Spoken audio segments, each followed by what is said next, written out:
ఓం శ్రీ గణేశాయ నమః. ఓం శ్రీ విష్ణురూపాయ నమః శివాయ. నమస్కారం అండి. ద్వాదశ రాశి వాళ్ళ 2024 సంవత్సరం రాశి ఫలితాలు ఎలా ఉందో తెలుసుకునే ప్రయత్నం చేద్దాం. దానికన్నా ముందు ఎవరైతే ఈ వీడియోని చూస్తున్నారో లైక్, కమెంట్, షేర్ చేయండి. జనవరి మాసం నుంచి డిసెంబర్ మాసం వరకు ఈ యొక్క మెయిన్ 4 గ్రహాలు ఏదైతే ఉందో రాహు, కేతు, గురు, శని, ఈ యొక్క మార్పులు ఏదైనా ఉందా, వాటి ద్వారా మనకి ఏదైనా ఈ యొక్క రాశుల వాళ్ళకి మార్పు ఏమైనా కనిపిస్తుందా అనే తెలుసుకునే ప్రయత్నం చేద్దాం. ఇక్కడ ముందుగా ఈ యొక్క గురువు గారు అంటే 2024 మే మాసంలో 1వ తేదీ నుంచి గురువు మేషం నుంచి వృషభానికి వెళ్ళి సంచారాన్ని ప్రారంభం చేయబోతున్నారు. శని మాత్రం కుంభరాశిలోనే సంచారం, రాహువు కూడా మీనరాశిలో సంచారం, కేతువు కన్యా రాశిలో సంచారం. అంటే గురువు గారు మాత్రమే ఈ ఒక సంవత్సరంలో అందులోన మే 1వ తేదీ నుంచి ఈ ఒక వృషభానికి వెళ్ళి సంచారాన్ని ప్రారంభం చేస్తున్నారు. ఏదైతే గురుగ్రహ మార్పు ఉందో ఈ మార్పు వలన ఏ రాశుల వాళ్ళకి గురుబలం రాబోతున్నది, ఏ రాశుల వాళ్ళు గురుబలం లేకుండా ఉంటున్నారు, వాళ్ళు ఎలాంటి నియమాలు, చిన్న చిన్న పరిహారాలు పాటించుకోవాలి అని ఈ ఒక వీడియోలో చెప్పుకుందాం. అంటే ప్రతి ఒక్కరు కూడా ఎవరైతే గురుబలం లేదో, అంటే మే తర్వాత గురుబలం లేదో ఆ రాశులు ఎవరైతే ఉంటున్నారో వాళ్ళకి నేను కొద్దిగా పరిహారాలు చెప్పడం జరుగుతుంది. అవి ఇప్పటి నుంచే మీరు చేసుకుంటూ వెళ్తే మే 1వ తేదీ నుంచి ఇబ్బందులు రాకుండా కొద్దిగా మీకు పాజిటివ్నెస్ ఉండడానికి ఛాన్సెస్ ఉంటుంది. ప్రేక్షకులకి రాశి ఫలితాల ఒక ఫలితాంశాలు చెప్పుకునే ముందు మీకు స్వజాతకం అని ఉంటుంది.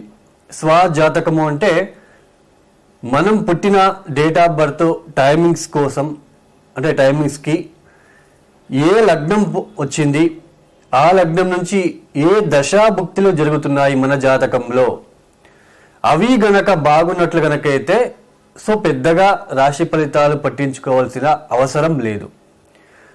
తర్వాత ఈ రాశి ఫలితాలు ఎలా అంటే ఒక చిన్న ఎగ్జాంపుల్స్ చెప్తానండి. మనము భోజనం చేస్తాము, పక్కన మ్యాంగో పికల్ లాంటిది అంటే పచ్చడిది మనము పెట్టుకుంటాం. Actually why? బికాజ్ మనకి అన్నంలో కావచ్చు, కూరలో కావచ్చు, సాల్ట్, కారం సరిపోకపోతే ఈ మ్యాంగో పికల్ ద్వారా మనము టేస్ట్ని తీసుకుంటాం. ఇక్కడ భోజనం అంటే లగ్న కుండలి అండి, మ్యాంగో పికల్ అనేది రాశి ఫలితాలు. బై ఛాన్స్ దశాభుక్తి బాలేనప్పుడు, అంటే భోజనం బాలేనప్పుడు మ్యాంగో పికల్స్కి మనము దాన్ని తీసుకుంటాం. అంటే ఇక్కడ దశాభుక్తి బాలేదు, గోచారంలో అట్లీస్ట్ గురుబలం ఉన్నా, శని బలం ఉన్నా, అప్పుడు కొద్దిగా దశాభుక్తి బాలేదు కాబట్టి ఇది కొద్దిగా మనకి సహాయం చేస్తుంది. అయితే ఈ యొక్క రాశి ఫలితాలు మనము ప్రారంభం చేద్దాం. తదుపరి రాశి మకర రాశి. ఈ యొక్క మకర రాశి వాళ్ళకి ముఖ్యంగా మనకి ద్వితీయ భావంలో శని గ్రహ సంచారము. ఇక్కడ ఈ ఒక 2023 అక్టోబర్ వరకు కూడా చతుర్థ స్థానంలో గురు రాహుల కలయిక, దశమ స్థానంలో కేతు ఒక కలయిక. మకర రాశి వాళ్ళు చాలా ఇబ్బందులు అయితే పడ్డారు. అదే 2023 అక్టోబర్ తర్వాత రాహు ఒక మార్పు జరిగింది, తృతీయ స్థానానికి, కేతు నవమ స్థానానికి మార్పు జరిగింది. ఇక్కడ మనకి ముఖ్యంగా ఈ 2024 మే 1వ తేదీ వరకు కూడా గురువు గారు చతుర్థ స్థానంలో సంచారము. అంటే అంతవరకు కూడా ఒక్క రాహు బలమే ఉంటున్నది మీకు. అంటే జనవరి, ఫిబ్రవరి, మార్చ్, ఏప్రిల్, మే ఈ ఒక పీరియడ్లో రాహు ఒక్కడే మీకు యోగిస్తున్నాడు అని చెప్పుకోవచ్చు. మే 1వ తేదీ తర్వాత ఇక్కడ ముఖ్యంగా మనకి చతుర్థ భావం నుంచి గురువు పంచమ భావానికి మారబోతున్నాడు. అంటే రాహు బలంతో పాటు గురు బలం కూడా రాబోతున్నది అని చెప్పుకోవచ్చు. ఇక్కడ ముఖ్యంగా ఈ యొక్క మకర రాశి వాళ్ళకి ఈ యొక్క సంవత్సరంలో కొంచెం అభివృద్ధి అనేది కనిపించడానికి అవకాశాలు ఉంటున్నాయి. ఇక్కడ ముఖ్యంగా మే 1వ తేదీ వరకు అయితే కొద్దిగా ఉద్యోగంలో ఒత్తిడిలు, గృహంలో ఒత్తిడిలో, చిన్నపాటి ఇబ్బందులు, సో ఇవన్నీ ఉంటాయి. మనకి కాన్ఫిడెన్స్ లెవెల్ లేకపోవడము, వృథా ప్రయాణాలు ఇవన్నీ ఉంటాయి. మే 1వ తేదీ నుంచి గురుబలం పంచమ స్థానానికి వెళ్ళిపోతాడు. సంపూర్ణమైన గురుబలము. పెళ్లి కాని వాళ్ళకి ముఖ్యంగా పెళ్లి అయ్యే సూచనలు, పెళ్లి మీద ఇంట్రెస్ట్ కావచ్చు, భార్యాభర్తల మధ్య సఖ్యత కావచ్చు, ఆర్థిక విషయంలో అభివృద్ధి, ఉద్యోగం విషయంలో అభివృద్ధి, ఉద్యోగం కోసం వెతుకుతున్న వాళ్ళకి మే 1వ తేదీ తర్వాత ఉద్యోగం దొరికే అవకాశాలు. సో ఇలాంటి మంచి శుభ ఫలితాంశాలు ఎక్కువగా ఉంటున్నాయని చెప్పుకోవచ్చు. ఈ మకర రాశి నుంచి ఇక్కడ గురువు గారి పంచమ స్థానంలో సంచారం చేస్తూ తన ఒక దృష్టి ఎక్కడ ఉంటుంది? తన ఒక పంచమ దృష్టితో మకర రాశి నుంచి నవమ స్థానమైన కన్యా రాశిని చూస్తున్నాడు. సంపూర్ణమైన గురుబలము. ఈ యొక్క మకర రాశి నుంచి ఈ యొక్క గురువు గారు సప్తమ దృష్టితో లాభస్థానాన్ని చూస్తున్నారు. అంటే మకర రాశి నుంచి లాభస్థానం అవుతుంది. ఆయన దృష్టి కూడా లాభస్థానం మీద పడుతుంది. సంపూర్ణమైన గురుబలము. ఈ యొక్క మకర రాశి వాళ్ళకి గురువు గారు నవమ దృష్టితో జన్మరాశిని అంటే జన్మ లగ్నాన్ని మకర రాశిని చూస్తున్నారు. సంపూర్ణమైన గురుబలము. సో ఇలా దృష్టిలు కూడా పంచమ, నవమ, నవమ, సప్తమ ఇలా వస్తే మాత్రం సంపూర్ణమైన గురుబలం ఉంటున్నది. అదే 6వ స్థానం మీద చూస్తే, ఆ అష్టమ స్థానం మీద చూస్తే కొద్దిగా గురుబలం ఉండదు, కొద్దిగా ఇబ్బందులు అని చెప్పుకోవచ్చు. అయితే వీళ్ళకి మకర రాశి వాళ్ళకి నవమ స్థానాన్ని, లాభస్థానాన్ని, జన్మరాశిని చూసుకుంటున్నాడు. సంపూర్ణమైన గురుబలము. మీ యొక్క సమాజంలో పేరు ప్రఖ్యాతులు రావడం కావచ్చు, మీడియా రంగంలో పనిచేసే వాళ్ళకి కొత్త కొత్త అవకాశాలు వచ్చే సూచనలు, రీసెర్చ్ ఓరియంటెడ్ విద్యార్థులు, చదువుకునే పిల్లలు, టెక్నికల్ స్టూడెంట్స్ కూడా చాలా అభివృద్ధిలోకి రావడానికి అవకాశాలు ఉంటాయని చెప్పుకోవచ్చు.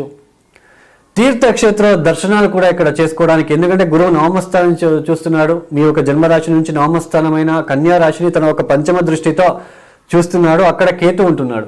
దూరపు ప్రయాణాలు, అందులోన తీర్థక్షేత్రాల దర్శనము, దేవుడి మీద భక్తి పెరగలాంటివి, అంటే దేవుడి మీద భక్తి ఎక్కువ అవడము, తీర్థక్షేత్రాల దర్శనం చేసుకోవడం ఇట్లాంటివి ఎక్కువగా ఉంటాయి.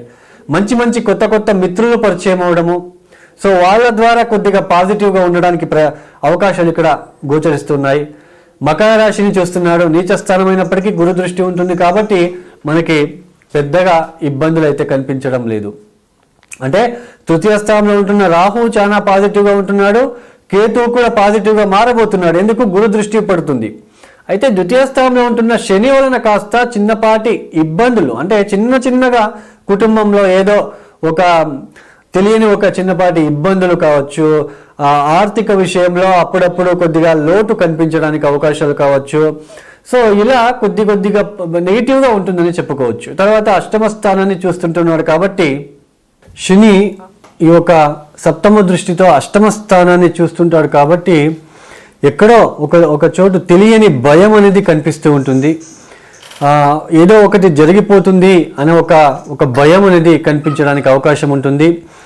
మే 1వ తేదీ వరకు గురువు గారు మనకి చతుర్థ స్థానంలో ఉంటున్నారు. మే 1వ తేదీ తర్వాత ఎప్పుడైతే పంచమ స్థానానికి వచ్చేస్తాడో శని ఒక తృతీయ దృష్టితో మేషంని చూస్తూ ఉన్నాడు. అంటే చతుర్థ స్థానాన్ని చూస్తూ ఉంటాడు.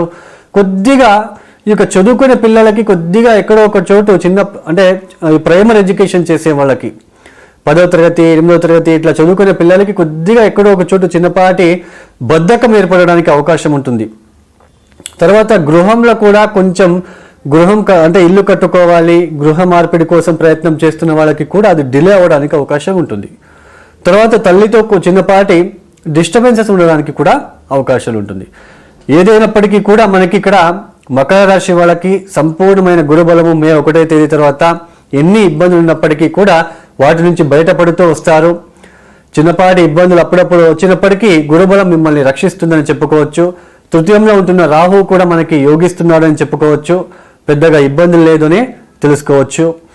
ఇక్కడ ముఖ్యంగా మకర రాశి వాళ్ళు మీరు తప్పనిసరిగా ప్రతిరోజు ఈశ్వర ఆలయానికి వెళ్ళి ప్రదోష కాలంలో ఓం నమ శివాయ అంటూ మంత్రం చెప్పుకుంటూ 11 ప్రదక్షిణలు వేసుకోవడానికి ప్రయత్నం చేయండి. లేదా ఇంట్లోనే కూర్చొని ఎన్నిసార్లు అయితే అన్నిసార్లు ఓం నమ శివాయ మీరు చదువుకోండి. తర్వాత ప్రతి శనివారం కూడా ఆంజనేయ స్వామికి దర్శనం చేసుకోండి. ప్రతిరోజు హనుమాన్ చాలీస పఠనం చేసుకోవడం ద్వారా శనిదేవుడికి ఒక 8 శనివారాలన్నా కొద్దిగా నువ్వుల నూనెతో అభిషేకం లాంటివి చేయించుకోవడము, నల్ల ఒక నువ్వులతో చేసిన తీపి పదార్థాలని అప్పుడప్పుడు ఆవులకి తినిపించడము, ఇవి మీకు శుభ ఫలితాలను ఇస్తుంది. తర్వాత గురువు గారు అంటే ప్రతి గురువారం కూడా మీకు ఎన్ని రోజులైతుందో అన్ని గురువారాలు మీకు గురు ఆలయానికి వెళ్ళి, అంటే దత్తాత్రేయ ఆలయం కావచ్చు, దక్షిణామూర్తి కావచ్చు, షిరిడి సాయిబాబా కావచ్చు, శ్రీ రాఘవేంద్ర కావచ్చు, ఇక్కడ ఈ యొక్క సేవ చేసుకోవడానికి ప్రయత్నం చేయండి. అక్కడ ఉన్న వాళ్ళకి ఎవరికైనా మీరు మీ వంతు అయినా ఒక సహాయం చేయడానికి ప్రయత్నం చేయండి. తర్వాత వృద్ధాశ్రమానికి వెళ్ళి బెడ్షీట్ లాంటివి మీరు అందించడానికి ప్రయత్నం చేయండి.